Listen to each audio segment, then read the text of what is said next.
자, 지금부터는 3단원 지구 환경 변화와 인간 생활에 대해서 학습을 시작하도록 하겠습니다.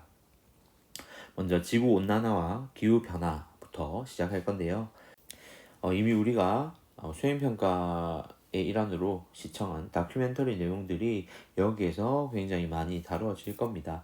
여러분들이 사전에 본 그 영상이 여러분 내용이 굉장히 도움이 될 거라고 생각을 하고요.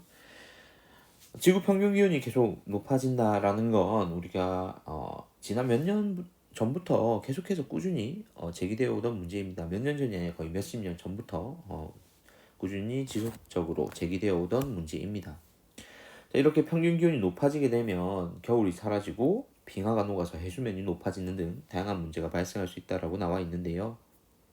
그렇다면 이렇게 우리가 얘기를 하는 이유부터 알아야 되겠죠. 그래서 지구의 기온이 어떤 추세로 변화하고 있었는지, 그리고 이러한 변화가 나타나는 원인이 무엇인지를 밑에 있는 자료를 통해서 알아보도록 하겠습니다. 자, 해보기 한반도의 기후 변화 경향성과 원인에 대해서 살펴볼 건데요. 일단 뭐 이 그래프 자료들이 문제나 또 다양한 뭐 교과서나 이런 데마다 좀 다르게 나타나기 때문에 이 자료에만 너무 집중할 필요는 없고요. 여러분들 여기 나와 있는 그래프가 총 세 가지가 나와 있는데 오른쪽에 나와 있는 이산화탄소와 메테인이 온실기체에 해당합니다. 이 온실기체로 인해서 우리 지구의 평균기온이 상승을 할 거고요. 이 온실기체가 급격히 상승한 지점들을 보면 1850년대 이후로부터 점점 증가하기 시작해서 1900년대에 들어서서는 좀 더 가파르게 진행되고 있는 게 보일 겁니다. 그에 따라서 지구의 평균 기온도 점차 높아지고 있다는 걸 알 수 있는데요. 그 내용을 여러분들이 이 그래프를 통해서 해석을 하시면 됩니다. 그래서 밑에 본문 내용으로 바로 들어가 볼게요. 자, 1850년 이후 지구 전체의 평균 기온은 계속 상승하고 있으며 우리나라 평균 기온은 지구 전체에 비해서도 훨씬 더 큰 폭으로 상승하고 있음을 알 수 있습니다. 이런 기후 변화는 그동안 배출된 온실기체가 누적된 결과인데요. 자, 중요한 건 여기 보면 사회가 주는 영향이 등장하게 됩니다. 산업혁명 이후 당연히 화석연료의 사용량이 그 이전보다 급증하게 되면서 배출해내는 이산화탄소 양이 늘어났다는 거죠. 그리고 토지 개발, 무분별한 벌목 등 인간 활동으로 인해서 이 이산화탄소를 또 흡수해서 전환을 시킬 과정이 굉장히 좀 축소되는 거죠. 그래서 이 많은 양의 온실기체가 그냥 대기 속으로 무분별하게 배출이 된 현상을 지금 여기서 설명하고 있습니다. 밑에 보면 기후 변화에 관한 정부 간 협의체 IPCC라는 게 나오죠. 오른쪽에 보면 설명이 나와 있는데 이 기후 변화는 사실 어떤 특정한 나라의 노력만으로 해결될 수 있는 부분은 아니에요. 그래서 전 지구적 위험을 평가하고 국제적 대책을 마련하기 위해서 이 세계 기상 기구와 유엔 환경 계획이 공동으로 설립한 유엔 산하의 국제 협의체입니다. 여기에서 지구 온난화의 주된 원인이 인간의 활동이며 이 온난화가 심화되면 결국 인간 생활과 생태계를 포함한 지구 환경에 심각한 문제가 발생할 수 있다라고 경고를 하고 있는데요. 물론 여러분들도 확장해서 생각을 할 수 있겠지만 선생님 미리 하나를 좀 얘기를 하자면 문제는 이런 선진국들이 이렇게 배출한 온실기체의 과다한 배출로 인해서 피해를 입는 건 직접적인 피해를 먼저 1차적으로 입는 건 선진국보다는 오히려 후진국들이 경우가 많죠. 그래서 예를 들어서 이 해수면 상승으로 인해서 거주지를 잃는 사람들이라던가 이런 문제들에 대해서도 국제사회 문제에 대해서 관심을 가지고 이에 관련된 활동을 또 추가적으로 하는 것도 여러분들이 진로와 연결시킬 수 있는 지점이라는 거 한 번 더 언급하고요. 다음 페이지 넘어가 볼게요. 자, 여기에서는 이제 그러한 이유들에 대해서 좀 더 살펴볼 건데, 왼쪽에 있는 기상과 기후라는 단어의 정의부터 한번 더 확인해 볼게요. 먼저 기상은요, 날씨와 같은 뜻으로 어떤 지역에 매일 나타나는 기온, 강수, 바람과 같은 대기 상태를 기상이라고 얘기하고요. 그래서 우리 기상캐스터라는 직업을 얘기를 하죠. 기후는 어떤 지역에 장기간에 걸쳐 나타나는 평균적인 대기 상태를 얘기를 하고요. 보통 30년 이상의 관측 결과를 바탕으로 해서 어떤 기후다, 뭐 온난한 기후다 이런 식으로 얘기할 수가 있습니다. 자, 일단 이 두 단어의 차이점 기억하시고 오른쪽 본문 내용 한번 볼게요. 빙하의 감소, 해수면 상승, 홍수와 폭풍의 증가, 가뭄, 사막화 등 이러한 환경 변화는 지구 온난화와 관련이 깊은 것으로 알려져 있습니다. 이러한 과학자들이 이제 온난화 영향으로 조기 개화, 그다음 동식물 서식지 변화, 멸종 등의 생태계에도 큰 변화를 예상하고 있는데요. 실제로 일어나고 있습니다. 지금 불과 몇 년 전만 해도 선생님이 여러분들 또래일 때만 해도 우리나라에서 재배되고 있는 이 뭐 과일들, 그 지역별 특산물이 현재 여러분들이 알고 있는 특산물과는 좀 차이가 있었다는 얘기죠. 그래서 이게 바로 기후가 변화하면서 일어나는 생태계 영향이다라고도 얘기를 할 수가 있습니다. 20세기에 우리나라의 평균 기온 상승률이 지구 평균 기온 상승률에 비해서 약 2배 정도 높게 나타나고 있어서 봄꽃의 개화 시기도 변화가 있었어요. 자, 지구 온난화 경향이 이와 같이 계속 지속이 되면 문제는 수도권 계절의 길이도 변화가 될 거고요.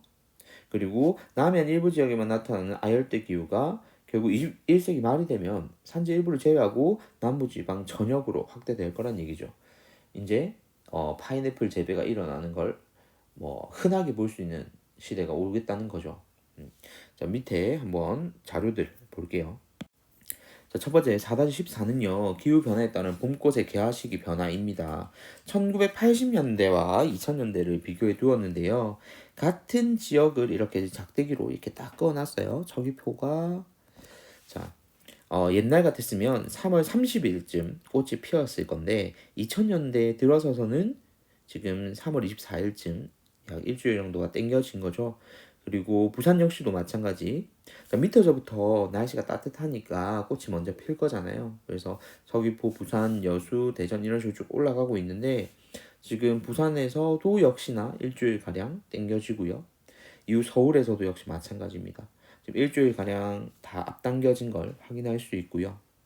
개나리의 경우에도 마찬가지입니다. 개나리는 뭐 벚꽃보다 더 빨리 피는 꽃이긴 한데, 자, 이 개나리가 3월 21일경 서귀포에서 원래 피었었는데, 현재 3월 14일경으로 역시나 일주일가량 땡겨진 걸 볼 수가 있습니다. 자, 그리고 밑에 그림 4-15는 수도권 계절 길이 변화 전망이라고 나와 있는데요. 자, 봄, 여름 같은 경우에는 지금 계속 변화가 지금 현재 여러분 2001년부터 2010년에서 2011년에서 2040년으로 가면 줄어든 걸로 보이는데 그 대신에 여름이 더 많이 길어진 게 보일 겁니다. 봄 줄어든 거 이틀밖에 안 되는데요. 여름 늘어난 거는 약 10일 가량이 늘어났죠. 그리고 가을과 겨울은 감소가 되고 있어요. 그러면서 점점 갈수록 여름은 증가하는 게 보입니다.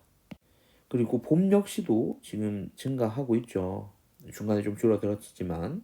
자, 그런데 겨울 같은 경우에 점점 줄어들고 있는 게 보일 겁니다. 전체적으로 한반도의 기온이 상승한다라고 생각하면 되겠습니다. 자, 그런 다음 옆에 4-16 한번 볼게요. 우리나라의 아열대 기후 전망 한번 보겠습니다. 지금 1971년부터 2000년대까지 아열대 기후 지역을 보니까 지금 여기 있는 이 선을 얘기하거든요.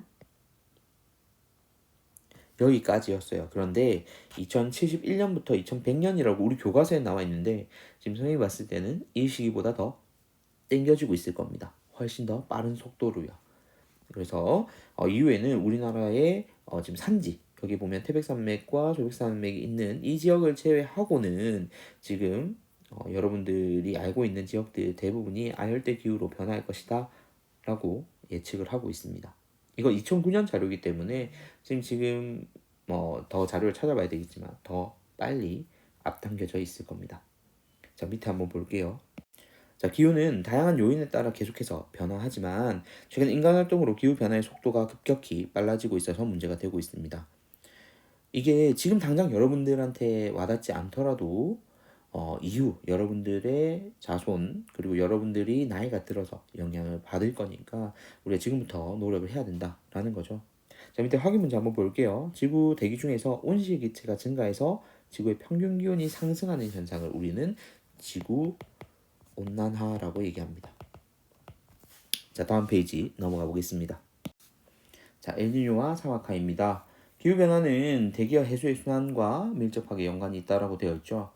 이 대기하고 해수 같은 경우에는 순환을 하면서 지구 전체의 에너지를 고르게 전달해주는 역할을 하는 중요한 기능을 하고 있습니다. 그 내용을 살펴보면서 어떤 문제가 발생하고 있는지 알아보도록 하겠습니다. 자, 아래로 내려가 볼게요. 자, 대기와 해수의 에너지 운반을 좀 봐야 되는데, 오른쪽에 있는 위도에 따른 복사 에너지량 분포부터 한번 볼까요? 자, 이건 이미 여러분들 중학교 때 다뤘던 개념이기 때문에 아마 중학교 때 열심히 공부한 친구들은 알고 있을 거라고 생각을 해요. 자, 적도 지방, 여기 보면 위도 0도로 되어 있는 이 적도 지방에서는 에너지가 굉장히 과잉입니다. 많고요. 자, 이 많은 에너지들을 전달을 할 겁니다. 어디로? 에너지가 부족한 극지방으로. 자, 여기 보면 그래프가 총 두 가지가 그려져 있어요. 하나는 지구 복사 에너지고요. 하나는 태양 복사 에너지입니다. 태양이 지구에게 전달해준 에너지, 태양 복사 에너지와 그리고 지구에서 내보내는 지구 복사 에너지의 두 그래프를 가지고 비교를 할 수 있는데요. 받는 게 많은 이 에너지 과잉 지역과 그리고 내보내는 게 많은 지구 복사 에너지가 많은 높은 지역을 비교해서 이렇게 에너지 부족과 과잉으로 나타낼 수 있고요. 이렇게 남는 건 부족한 지역으로 보내는 과정에서 다양한 기후 변화들도 일어나게 됩니다. 이 내용들을 다시 왼쪽 본문으로 들어가 볼게요. 자, 그러면 어떻게 에너지를 운반하는 것인가? 자, 그 내용이 여기 본문에 실려 있습니다. 자, 아까 얘기했듯이 그래프를 봤듯이 고위도와 저위도 지역 간에는 에너지 불균형이 있어요. 한쪽에는 남고요. 한쪽에는 부족하고요.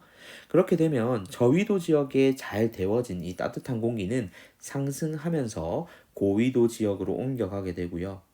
고위도 지역에서 이제 차가워진 공기는 하강 아래로 내려가면서 다시 저위도 지역으로 이동을 해요. 자, 근데 지구는 자전이라는 걸 하잖아요. 그 과정에서 이 반구에 세 개의 순환 세포로 이루어진 대기 대순환이라는 것이 나타나게 됩니다. 이 내용은 뭐 단기간에 펼쳐진 게 아니라 장기간에 걸쳐서 계속해서 이루어진 대기의 흐름을 평균한 것으로 이 흐름에 따라서 저위도에 남는 에너지는 고위도로 운반이 계속되고 있습니다. 또한 지표면 근처에는 저위도 지역에서 무역풍이 불고요. 중위도 지역에서는 편서풍, 그리고 고위도 지역에서는 극동풍이 불게 됩니다. 이것도 밑에 있는 그림 자료를 보면서 다시 한번 얘기를 할게요. 자, 아래 그림 4-17에 있는 오른쪽 모양이 여러분들이 방금 설명했던 그 지구의 각 방구별로 3개의 형태로 이루어져 있는 대순환을 나타내고 있습니다. 자, 본문 내용과 함께 밑에 그림 4-17 계속 같이 볼게요. 해수의 순환은 이 대기 해순환과 밀접하게 관련이 있습니다. 표층 해류, 우리가 이제 여러분들 바람과 직접적으로 맞닿아 있는 이 표층 해류 같은 경우에는 주로 지표면 근처에서 부는 바람에 의해서 발생을 하게 돼요. 그래서 무역풍 같은 경우에는 저위도 지역의 해수를 서쪽으로 이동을 시켜줍니다. 그래서 지금 전체적으로 서쪽으로 이동하고 있는 모양이 보일 겁니다. 그리고 편서풍은 중위도 지역의 해수를 오히려 동쪽으로 이동을 시키고요. 그래서 동쪽으로 이동하는 게 보이죠. 자, 동서 방향으로 이렇게 이동하던 해수는 대륙을 만나게 되면 당연히 대륙을 휘어가지고 남북 방향 위아래로 이동을 하게 되겠죠. 그렇게 되면 이게 전체적으로 원형을 그린다는 얘기입니다. 그래서 여기에서는 표시를 하면 이런 식으로 원형을 그리면서 순환이 이루어진다는 얘기죠. 그러면 적도지방에 남아있던 이 바다에도 저장되어 있는 에너지가 있잖아요. 이게 위로 운반이 되는 거죠. 자, 이 내용들을 바탕으로 여러분들이 저위도 지방에 과잉된 에너지가 극지방 쪽으로 이동된다는 거 이해하시면 될 것 같습니다. 자, 이 순환 과정에서 당연히 날씨하고 기후에 영향을 미치게 됩니다. 따뜻한 바다가 이렇게 유입되는 곳에서는 온도가 자연스럽게 올라갈 거고요. 극지방에서 차가운 바다가 내려오게 되면 당연히 그 지역이 차가워지겠죠. 여기에 화살표 색깔로도 구분이 되어 있으니까 참고하시고요. 다음 페이지 넘어가 볼게요. 자, 엘니뇨입니다. 자, 그렇다면 어떤 식으로 문제가 생기는가? 이제 문제가 되는 걸 보겠습니다. 자, 엘니뇨는 적도 부근 동태평양 해역의 표층 수온이 평년보다 높은 상태가 지속되는 현상으로 2에서 7년마다 불규칙하게 발생합니다. 2에서 7년이면 범위 자체가 굉장히 넓잖아요. 그죠? 불규칙하게 발생합니다. 자, 평상시에 정상적일 때를 한번 볼게요. 자, 무역풍이 아까 적도 부근의 동태평양 따뜻한 표층의 해류를 서쪽으로 운반시킨다는 걸 앞에서 얘기를 했어요. 그죠? 서쪽으로 운반을 할 거니까 당연히 서태평양의 수온 자체가 이곳의 수온 자체가 높습니다. 따뜻한 해수라고 되어 있죠. 자, 그러니까 여기에서 이 많은 증발이 일어날 거고요. 그러면 구름이 많이 형성이 될 거니까 이곳에 비가 많이 내리는 게 정상적인 거죠. 자, 그리고 오히려 동태평양 지역 같은 경우에는 자, 하강 기류가 형성되니까 당연히 맑은 날씨가 유지가 될 겁니다. 그래서 당연히 맑고 그리고 비가 많이 내리지 않으니까 건조하겠죠. 그래서 맑고 건조한 지역 여기는 맑고 건조하다입니다. 자, 그리고 이 동태평양 지역의 표층 해수 같은 경우에 이동한 자리가 이렇게 이동을 해버릴 거잖아요. 표층 해수가. 그렇게 되면 아래 심해에 있던 게 이 빈자리를 채우려고 위로 올라와요. 그렇게 되니까 여기에는 적절하게 어장이 형성이 돼서 굉장히 좋은 어장이 형성이 되니까 당연히 물고기를 많이 잡고 할 수가 있는 거죠. 그런데 자, 무역풍이 약해지게 되면 이러한 변화를 이끌어낼 수가 없는 거예요. 무역풍이 서쪽으로 이동을 해야 되는데 서쪽으로 이동할 만큼의 힘이 공급되지 않는 거죠. 자, 그러면 서태평양에 있는 따뜻한 물이 동태평양 쪽으로 이동이 되어버리겠죠. 그렇게 되는 게 엘니뇨입니다. 자, 그러면 이걸 밑에 있는 그림과 함께 보면서 설명해 볼게요. 자, 평상시보다 약해지면 표층 해수가 이제 서쪽까지 못 밀려가니까 이쪽으로 모이게 돼요. 그러니까 무역풍이 약화돼서 여기까지밖에 못 왔다는 얘기예요. 그러면 여기서 따뜻해진 온도 때문에 강수가 여기에서 비가 많이 내려버리는 겁니다. 여기서 비가 많이 내려버리니까 여기가 원래 맑고 건조했는데 그렇지도 않고요. 그리고 여기에 온도가 지금 따뜻해져 버리면서 전체적인 순환에도 영향을 미치게 되니까 점점 이 강수 지역도 밀려오게 되는 거고요. 자, 그러면 여기 서태평양 지역에 원래 비가 많이 내렸다 그랬잖아요. 근데 여기에 비가 안 내립니다. 그러면 가뭄이 발생하게 되고요. 오히려 이 페루, 연안양, 북아메리카 일부 이 지역에 갑자기 비가 많이 내리면서 폭우나 홍수가 일어나게 되는 거죠. 그리고 차가운 해수가 올라오지를 못하니까 어장 형성도 안 됩니다. 그렇게 되면 어획량도 감소하고요. 생태계 교란도 일어나게 되겠죠. 자, 규모가 작은 엘니뇨 같은 경우에는 이 남태평양 주변에만 영향을 줄 건데 규모가 커지면 대기 순환의 변화가 일어나서 여기 위에 보면 우리나라 지금 끝에 조금 보이거든요. 우리나라에도 영향을 줄 수 있다는 거죠. 즉, 전 세계의 기상 이변이 일어날 수 있다는 얘기입니다. 이 엘니뇨는 다양한 지구환경 변화를 일으켜서 생물 개체수, 서식지 변화, 농작물 재배지와 수확량 변화 등 다양한 자, 이어서 사막화에 대해서 다뤄보도록 하겠습니다. 단어 그대로 전달되듯이 이 사막 주변 지역의 토지가 기후변화라든지 인간 활동 등 영향으로 인해서 황폐해지면서 점차 이 사막의 범위가 넓어지는 것을 얘기를 합니다. 이 사막화는 대기 대순환 및 지형의 특징과 직접적인 관련이 있는데요. 일단 자연적 요인도 물론 포함이 되어 있고요. 인지적 요인이 복합적으로 작용해서 발생하게 됩니다. 먼저 사막화를 일으키는 자연적 요인에는 지구온난화 등으로 일어나는 대기 대순환의 변화가 있습니다. 어느 지역에서 대기 대순환이 변해서 증발량이 많아진다. 그리고 강수량이 줄어들게 된다. 그렇게 되면 이 지역 자체가 건조해지고 장기간의 가뭄이 지속되기 때문에 그 지역이 사막화가 됩니다. 또한 인간이 과잉 경작, 과잉 방목, 무분별한 산림 파괴 등과 같은 영향을 주게 될 경우에도 이를 가속화하는 원인이 되고요. 자, 밑에 그림과 함께 보도록 하겠습니다. 자, 그림 4-21은 이 사막화 지역의 위치와 피해 현황을 나타내고 있는데요. 자, 원래 붉은 지역이 원래 사막이었던 지역이고요. 주황색 부분, 그 인근에 있는 주황색 부분이 사막화가 되고 있는 지역입니다. 자, 여기 보면은 이 사하라 사막 남쪽 사헬 지역, 여기 동그라미 되어 있죠. 자, 이 지역에서 겪고 있는 심각한 식량 부족 현상은 대표적인 이 사막화의 피해 사례이고요.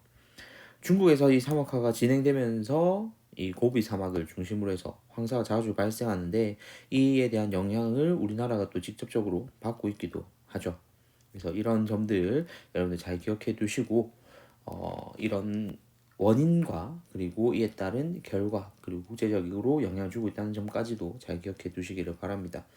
밑에 확인 문제 한번 볼게요. 동태평양 적도 해역의 표층 수온이 평년보다 높은 상태.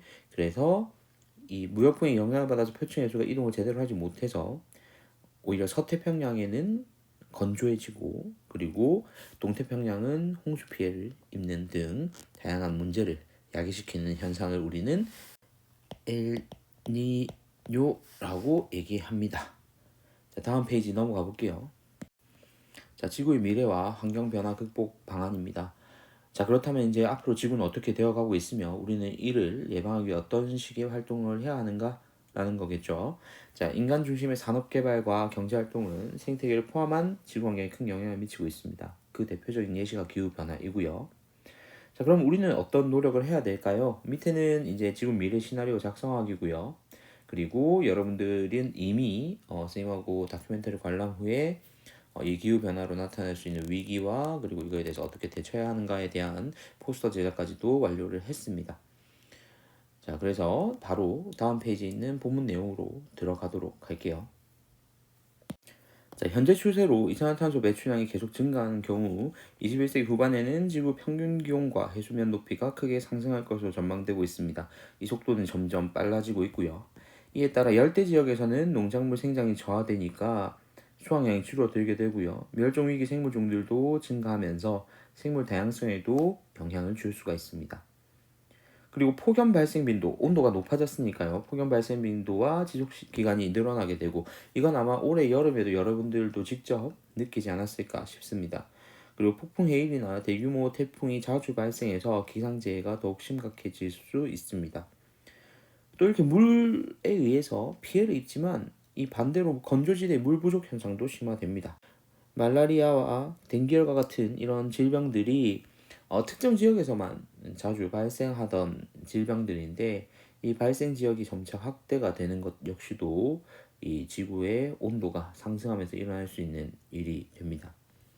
자, 그렇다면 이러한 문제들은 앞서서도 선생님 계속 얘기를 했습니다. 특정 국가만의 노력으로 그리고 특정 개개인 사회만의 노력으로 해결될 수 있는 문제는 아니라는 겁니다.